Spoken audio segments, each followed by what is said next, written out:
everyone, welcome back. It's me, Miss Foster, and today we are traveling to Central America, to the country of Panama.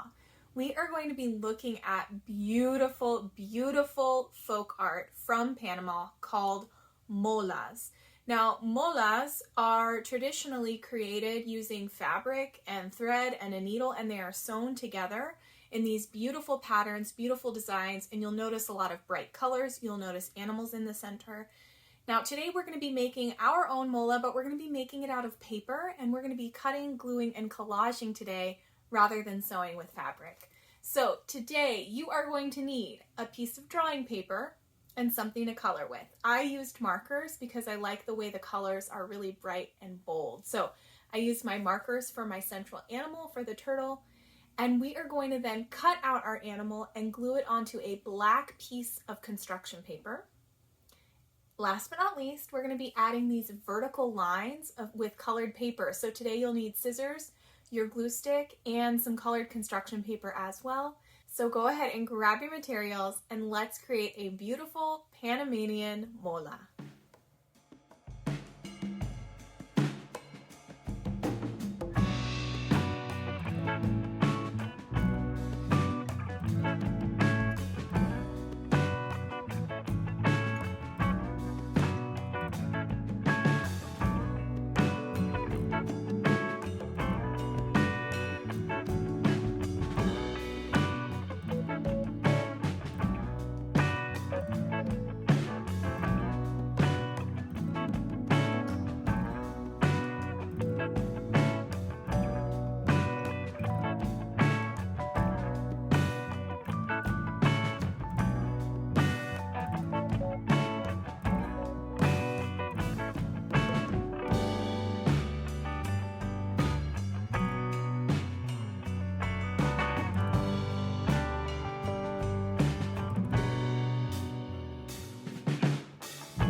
Hey everyone, it's me again, Miss Foster. I'm just here to remind you to hit the subscribe button if you like these videos and you want to see more.